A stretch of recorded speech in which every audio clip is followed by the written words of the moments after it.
morning. Good morning again. A beautiful hot Wednesday.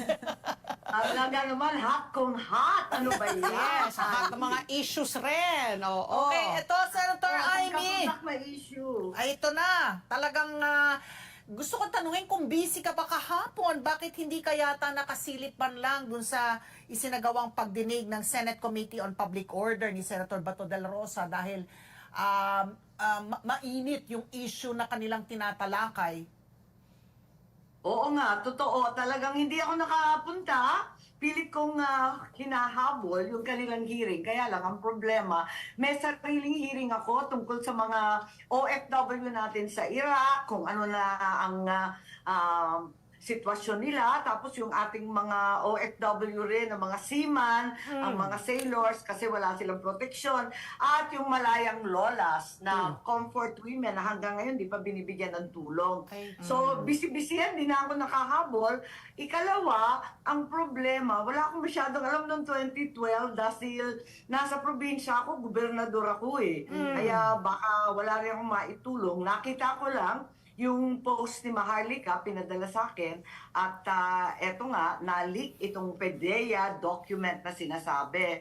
So, nakikinig lang ako, at yun nga, nakakalungkot eh, kasi si Maharlika, original na loyalist yan, kaya ay nakakalugmok talaga na galit siya. Okay. So, Senator Amy, ito no, kasi ako rin nagulat kasi si Senator Bato, no, siya po ang nangunguna dito sa investigasyon na ito.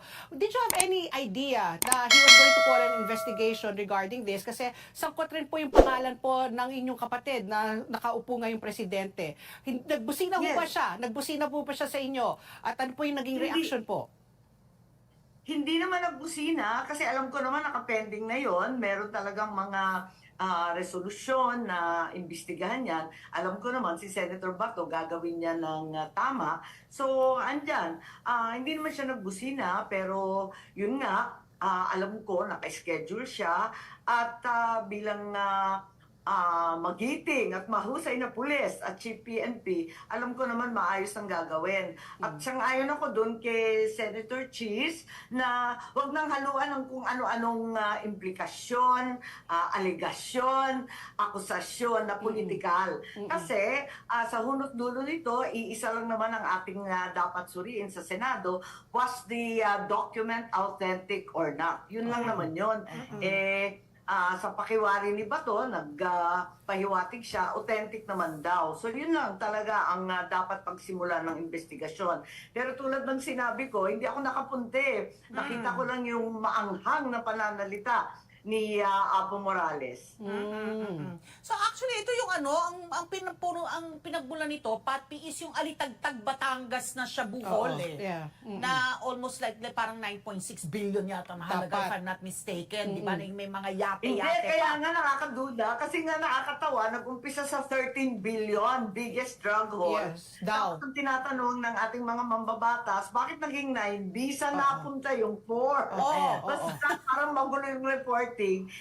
Kung minsan ganyan naman talaga, pero gusto nila ng paliwanag. Yes. So ngayon, sumesentro ang usapin nga kung paanong of course para ang presumption may dumukot nung naturang nawawalang dokumento ng PDEA. Kanina hindi ko meron kaming pinatugtog manang Amy na bahagi nung hearing kahapon na sinasabi nitong former PDEA agent na si Jonathan Morales.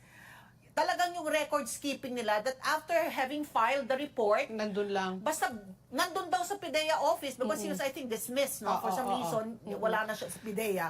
Meron lang silang compilation ng mga folder doon na you would really get the impression, ganong klase ang record skipping ng PDEA. Kaya ako nagtataka, kung nakahabol sana ako, tatanong ko, ano ba yun? Kasi nag-umpisa sila sa Daemon system, na computerized din.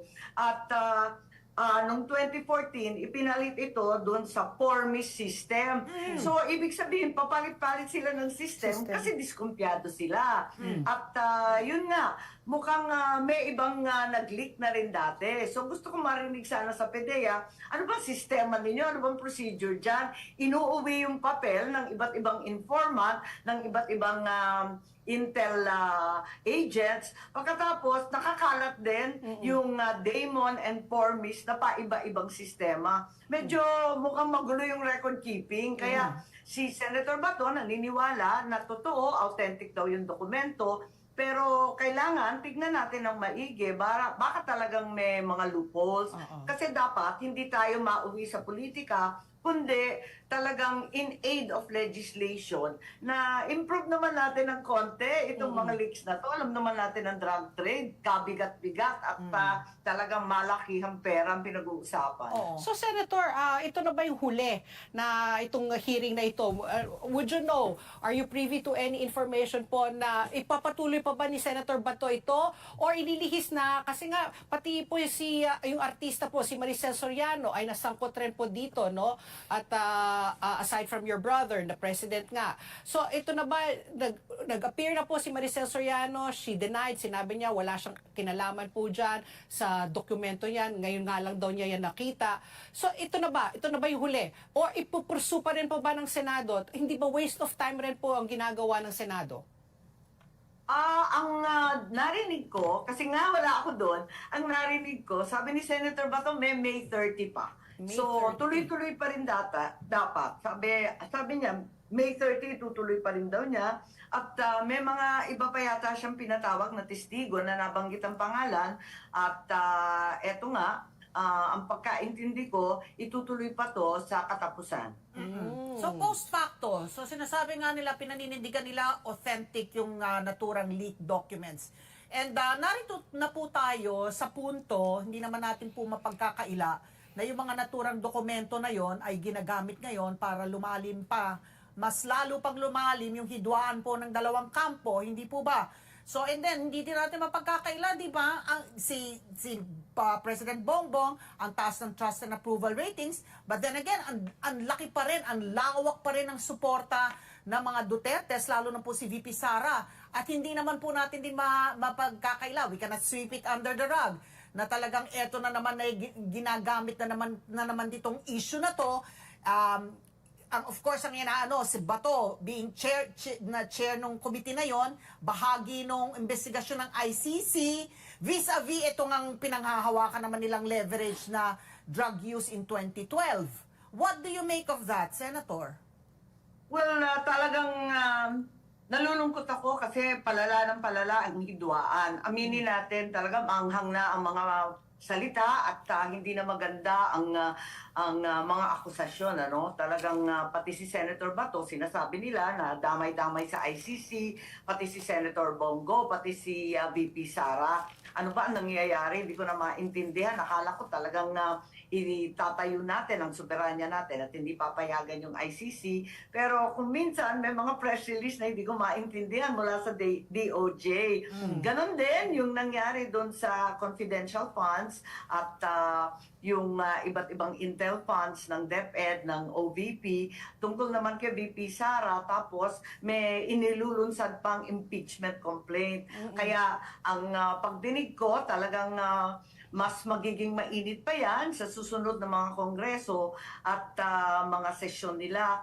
Sana wag naman kasi hindi naman ito ang kailangan natin, maibalik sa presyo ng bigas. Yan naman ang pinag-aabalahan ng taong bayan.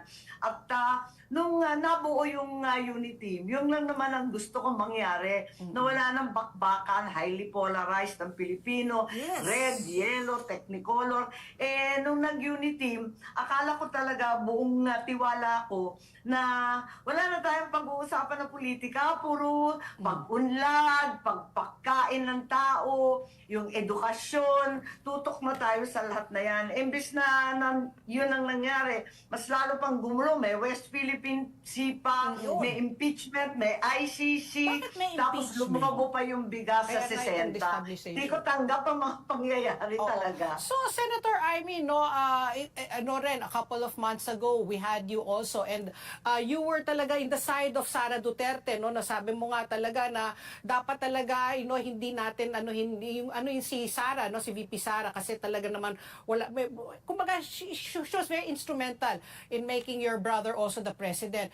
But now you yourself said, no, na nag-escalate na, lumalala na po. Where do you stand now? What is your current relationship with VP Sara? Nagkakaroon na rin ho ba ng lamat? Kasi the First Lady also has already made the pronouncement na talagang siya, no? Talagang ilag na siya kay VP Sara. Bad shot na Bad si shot na daw. Tapos, VP. although your brother, the very, sabi mo nga, napakabait ng kapatid ko, sabi mo nga, si PBBM, Si sabi niya, pacifist talaga, no? masaya siya na at least meron siyang very supportive wife. Pero, hindi lang sanay daw si Lisa Araneta sa politika. So, kayo po, bilang kapatid, senador, kaibigan na matalik rin po ni VP Sara, where does this put you also? Well, ang totoo, kami ni VP Sara, tunay na naiipit sa gitna. Kasi ang kanyang mga kamag-anak ay panay banat na at talagang bukas na ang pagbibira sa administrasyon. Samantalang siya ay bahagi pa rin ng administrasyon. Kaya maraming nananawagan na siguro mas maganda magbitaw na siya at yung iba naman sinasabi na wag kasi karapatan niya bilang VP. So naiipit rin si Inday, ako naiipit din kasi kung may nag-iintay na i-denounce ko, ika nga, o alipustahin, o banatan yung kapatid ko, hindi po mangyayari yon. Mahal ko yung kapatid ko. Kaya lang, sa kabila nun, yung mali ay mali, ang tama ay tama. Tiisan po tayo kasi talagang ganyan ang turo ng ama namin. Maintindihan naman siguro niya na kapag kinakailangan, katulad nitong PDEA leaks, dapat ungkatin at alamin kung ano ba talaga ang nangyari. Wala po kayong plano or I don't know how you would assess your status bilang mediator. Hindi ba kayo pwedeng pumagitna? Because really, it has polarized our nation, no? At a time when dapat united front tayo against yung mga aggressors, hindi po ba? Yes, that's correct. Siyempre, nag-e-effort po tayo, pero lumalala nga eh. Tapos, ang sagwa nga, dahil yung Mindanao, alam po ninyo, talagang tuwan-tuwa ako, isipin nyo, solid North and solid South. Talagang buong-buo na ang Pilipinas. Wala nang gagawin, kundi asikasuhin ang problema ng tao. Balik tayo sa bigas, bigas pa more at kapayapaan. Imbes na yan ang nangyari, nagkahidwaan. At tuwing pupunta ako sa Mindanao, ang teritoryo ng Duterte, may damdam talaga sa Marcos at nagtatampo talaga sa administrasyon. Nakita natin, nabanggit ninyo yung approval rating, mabigat ang approval rating sa Mindanao. Talagang ramdam na ramdam mo pag umikot ka. Oo. So, Senator, ito, nabanggit mo nga, no, na parang masyado napupolitika, hindi na nga, talagang na tayo, sabog-sabog na po, no? Nagkakaroon na talaga ng lamat ang mga relasyon ng Marcos at Duterte. At sabi mo, dapat i-concentrate po natin sa bigas. Ano po pwede po natin gawin? Ito nga, your brother again is trying to ratify po yung rice tarification law. Amend the rice tarification law. Kayo po, bilang po kasama rin po kayo sa komite, ano pang mga amyenda po ang kailangan po natin gawin para po mas talagang mapababa na po ang presyo ng bigas at maging abot kaya po? Yun ang pinapakinggan ko kanina si Congressman Enverga. Medyo kinakabahan ako sa posisyon ng administrasyon na palawakin pa ang kapangyarihan ng NFA. Para naman nakalimutan natin, Marso lang, sinuspindi na pati ng Ombudsman at ng Secretary of Agriculture. May scam na naman sa NFA. May salamang ka na naman. Ano ba yan? Nakalimutan na ba natin? Marso pa lang yun, nasuspindi 189 employees. Yes. Ano ba naman? Nagkaloko-loko, binili na ng 25 binenta. Ano ba yun? Sa dalawang trader na paborito nila. Hindi na natigil ang kalokohan sa NFA. Aminin ko, may sentimental attachment ako sa NFA. Pagkat yun ay itinatag, binuo ng tatay ko. At nung panahon na yun, para naman nagwo-work siya kasama ng Kadiwa, ng FTI, isang buong sistema siya ng buying and distribution. Eh ngayon, napakapalpak ng NFA, miski yung pag-i-stock, yung buffer Buffers, yeah. supply ng Pilipinas, wala naman silang mabili. Eh sabi nila, wala raw silang pera. Eh bakit wala naman nababalik? Kasi nagbebenta sila ng bigas, di ba? Eh bakit wala namang bumabalik? Kaya takot na takot ako na papalawakin na naman ang powers ng NFA. Kumbaga, kung magkakaroon ng government-to-government importation na hindi naman bawal at talagang karapat-dapat pag emergency, katulad nito, itong 60 pesos per kilo na bigas, sa akin, emergency to kasi walang may kaya nito. Sobrang mahal. Nakakaiyak kung makita mo yung mga kabataan pinaghahati yung cup noodles divided by 4 sa 4 na anak. Tama ba yun? At saka yung construction workers, ang kinakain na lang yung chippies. Naku, talaga naman.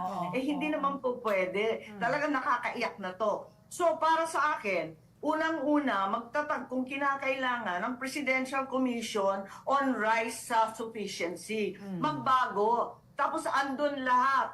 Secretary of Agriculture, andun ang Presidente, andun ang Kadiwa, FTI, lahat sila nandyan nakaupo. Para may sisisihin, please, wag ibigay kaya sa NFA. Para naman nakalimutan natin, 2 buwan pa lang nakalipas, nagkaloko-loko na naman. Ano ba? And at saka historically, hindi ba, Senator Amy, kaya nga nagkaroon ng pinasa ang RTL dahil na rin sa corruption ng NFA. That's why they were stripped of their powers before. Correct, sinabi mo pa. Kasi ang tanging trabaho sana nila mag-buffer stock para sa Pilipinas kahit paano, nasa 60 days, 90 days, abot kaya natin, masusustento natin ang supply ng bansa. Yun ang trabaho sana nila. Imbes na ganon, wala silang ginawa kundi mag-import.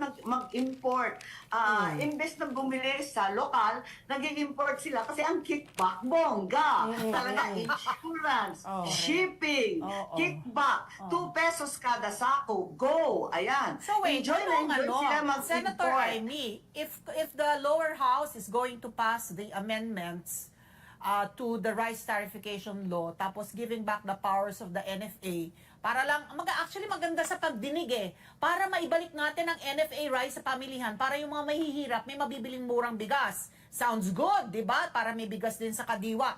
But, ang sinasabi nila, may assurance na lalagyan natin ng safeguards yan para ang NFA hindi pwedeng mangurap. What do you feel about that? Ako, dapat mas malaking authority ang ilagay dyan. Yung may Secretary of Agriculture, pwede rin na talaga nandyan ang chairman na si Presidente. Kasi itong rice is life. Alam natin yan, life is rice. Hindi pangkaraniwang produkto ang bigas. Ang bigas ay talaga buhay ng Pilipino sa araw-araw. Kaya hindi pwedeng basta-basta. At wag naman natin ibigay sa isang grupo o isang ahensya na napakaraming problema. Tinanggal yung import power nila, tuloy-tuloy pa rin ang ginawa. Binenta pa rin ang 25 sa paborito nila. Hindi pa rin nila mabuo yung buffer stocking.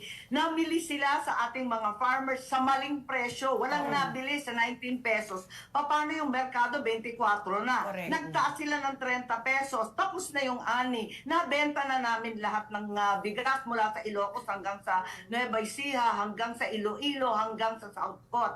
Pambihira naman yung NFA na yan.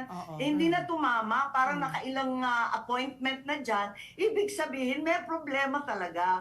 So as much as I hate to admit it, dysfunctional na yung sistema ng NFA. Kailangan ng bagong template, bagong paradigm. At the same time, dapat, ang mas importante, palaki ng palaki ang koleksyon sa ating rice tariff, sa importasyon. Ngayon, ang dapat mangyari dyan, ang makinabang diretso sa ating mga farmers. Ibig sabihin, sa ngayon, billion-billion yan, no? That's 12 billion, I think, in the last year. And it was given to PhilMec, to mechanize and fill rice, ibig kong dagdagan na kung maaari, ibigay na rin sa mga LGU para sila ang bumili diretso. Total, may mga milling naman at post-harvest ang LGU. Bili nila diretso sa kanilang magsasaka. Isang bagay na ginagawa na namin sa Ilocos Norte, ginagawa sa Isabela, ginagawa sa iba't ibang mga lugar, sa Nueva Ecija, halimbawa. Tulungan na lang yung LGU at yung malalaking co-op kung may purchase order na silang hawak, may benta na sila, abay bigay na lang ng konting kapital mula dyan. Okay. Tapos palawakin yan, ibigay sa mga farmers natin. Yun ang tingin ko. Pero itong NFA, pwede ba? Pwede, okay. I-pray over muna natin yan. Pero Senator Amy, ayun na nga, no, your brother, sinabi niya, certified urgent po itong pag-ratify po ng rice tarification law. At meron pong panawagan rin po ang mababang Kongreso na sana po i-adapt na lang po ng Senado para po mas maging mabilis, no, itong pagpasa. So ngayon, if you are contradicting po what the Congress wants, sa tingin niyo ba mas madedelay? So parang yung hangarin po na maging abot kaya po ang bigas, hindi po mangyayari soon. Kasi parang taliwas na po kayo sa inyong gusto pong mangyari kumpara po sa gusto pong mangyari ng Kongreso. Hindi, pare-pareho naman natin na minimithi na ibagsak ang presyo. 60 pesos is insane. It's really unacceptable. Kasuklam-suklam talaga ang presyo ng bigas. Hindi tama. Doon nagkakaisa tayong lahat. Pero hindi ako mangangako ng 20 o 30, yung narinig ko nung huling linggo. Yeah. Huwag na tayong mangako. At paasa lang tayo kapag ganyan. Tignan na lang natin ang trabaho ng maigi kung paano magagawa.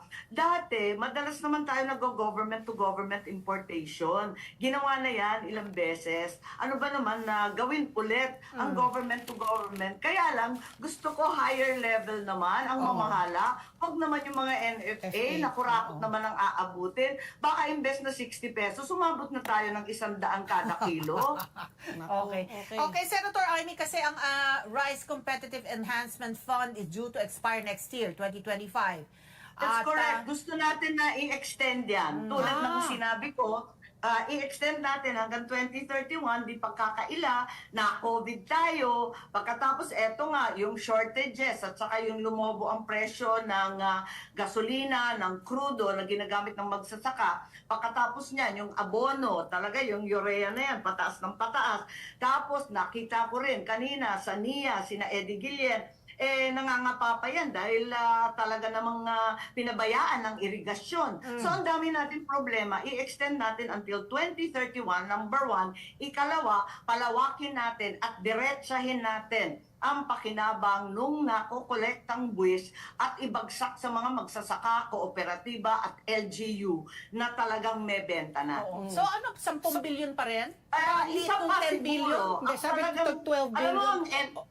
Sige po. ang ending kasi talaga nito, 12 billion yun last time na nakita ko. Ang alam ko, lalaki pa yan kasi padami ng padami ang imported natin. Yeah. Ang pinaka-importante para ibagsak ang presyo talaga, sa atin-atin na lang, unang-una, kailangan may agreed upon minimum price. Kausapin ng magsasaka. Ano ba talaga ang cost? Kasi ang tunay na cost of production, lumobo na. Dahil nga sa abono, crudo, ngayon tubig pa. So talagang matindi. Mag-usap tayo, magkano ba talaga yung cost of production, magkasundo sa minimum price. So, wag na yung 20-30, benta na ang pag-usapan at ibenta sa LGU, Co-op at iba pa. Bago pa ng taniman, magkasundo na. At the same time, yung presyo Parang yun, contracted, no? parang outsource, Outsource parang na. contract farming. Bago pa itanim, Contract farming ang kinontrata mo labas. na. Tama. Tapos, yung ating consumers, aalamin yung presyong yun. Tapos, ang gobyerno, kahit papano, at saka yung mga korporasyon, kooperatiba, talagang i-cut out na natin ang middleman. Kasi talagang hindi ko maintindihan, nakakartel naman, pati yung bodega ngayon nakakartel. Kawawa talaga yung ating mga magsasaka. Hindi ka pwede magbodega, ikakalat mo kung saan sa lansangan at sa bukid yung ani mo. Hindi naman tama yon. Yung milling nakakartel. Tapos yung mga biyahero, ayan, makikita mo naman sa presyo, bagsak na bagsak ang presyo sa bukid, sa farm gate. Pagdating sa palengke, paano umabot ng 60 yon? Oo. Talaga naman, labis-labis naman ang kinikita nung nasa gitna, yung middleman natin. Ano bang ginagawa ng trader at biyahero? Sobrang yaman naman nila. Oo. At wala pa rin pong mga nakukulong na mga Wala. nag-hoarding, nagpa-price manipulation. Senator, kailan ba Sinabi masasampulan? mo. Ha? Naku, Pat, sinabi mo, Yeah. yun nga sinasabi ko, ang dami-dami na ninyong photo ops, ang katutak na selfie. Correct. Oo. Ano ba? Ang dami ng bodega na linusob, at saka yung media hindi naman nagkulang. Talaga naman, sinulat na yung pangalan ng korporasyon, yung address, yung kung anong mga opisyal. Eh, wala pa rin. Yeah. Naglabas sila ng listahan na 4 daw ang kaso. Magmula noon, siguro isang taon na yata, wala nang lumabas. May kinasuhan ba? May nakulong ba? Naku talaga naman. Oo. Kaya nga, so Senator, ito magbaliwala. meron kaming pinag-usapan dito. I don't know if you heard about yung ruling ng Court of Appeals na pinagbabawal itong commercial propagation ng BT Talong at saka golden rice. And ngayon, the ruling is read to be, pati na rin damay na rin yung ibang GMO. So the last we heard, meron daw na ulinigan na ulat na, I don't know if you care na silipin ninyo, ang beer plant industry daw, parang is hesitating also to issue mga import permits for almost like all the GMO. Kasama na dyan yung GMO corn na patoka, ginagamit na patoka na feeds para po sa mga hayop. Tama yun. Talagang nahibang-hibang kami lahat doon sa ruling ng CA at sana maapela sa lalong madaling panahon dahil ang pagkaalam namin, yung golden rice, matagal nang tinatanim pagkat approved ng International Rice Research Institute. Yung IRI na talagang ultimate authority, pinakadalubhasang mga sayantipiko. Correct. Eh sabi na ayos naman daw yung golden rice, pati yung BT talong. Kaya nagtataka kami, paano nangyari yun? At higit sa lahat, yung diferensya, kasi it's a whole spectrum of genetic enhancement. May genetic enhancement na sinasabi na nilalagyan ng protein, may karagdagang protein, ang bigas, ang wheat, at iba't iba pang carbo sources. Pero may sinasabi na genetically modified. Yung totally ginalaw na daw yung DNA nung tanim.